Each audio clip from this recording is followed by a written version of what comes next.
আসসালামু আলাইকুম। একটা টেকনোলজি আপডেট।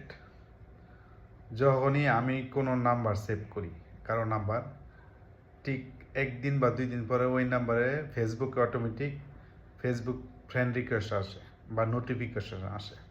ঠিক আছে? তো এরকম আমার না, সবারই, কারণ মোবাইল জানে, টেকনোলজি জানে এবং তাদের ওরকম সিস্টেম আছে যে এই লোক যেহেতু ওই লোকের নাম্বার সেভ করছে, অবশ্যই তারা চিনে, সেই জন্য যে ফ্রেন্ড রিকোয়েস্ট আসে, ঠিক আছে, বা নোটিফিকেশন আছে।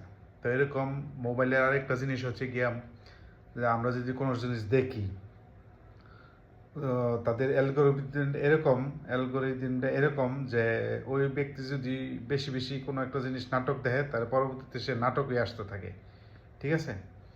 তো মোরালেস একটা মোবাইল আমরা যখন ইউজ করি, আমরা কি দেখি, কার সাথে কথা বলি, কার সাথে চ্যাট করি, সব এরা জানে, সব এরা রেকর্ড করে।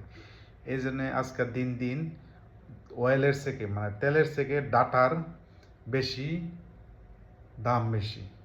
ঠিক আছে? আগে ছিল পৃথিবীতে তেলের দাম বেশি, এখন ডাটার দাম বেশি, কারণ সব কিছু ডাটা তারা সেভ করে রাখে। বড় বড় যেসব কোম্পানি আছে, অ্যাপেল, গুগল, মাইক্রোসফট, স্যামসাং, সব। ধন্যবাদ।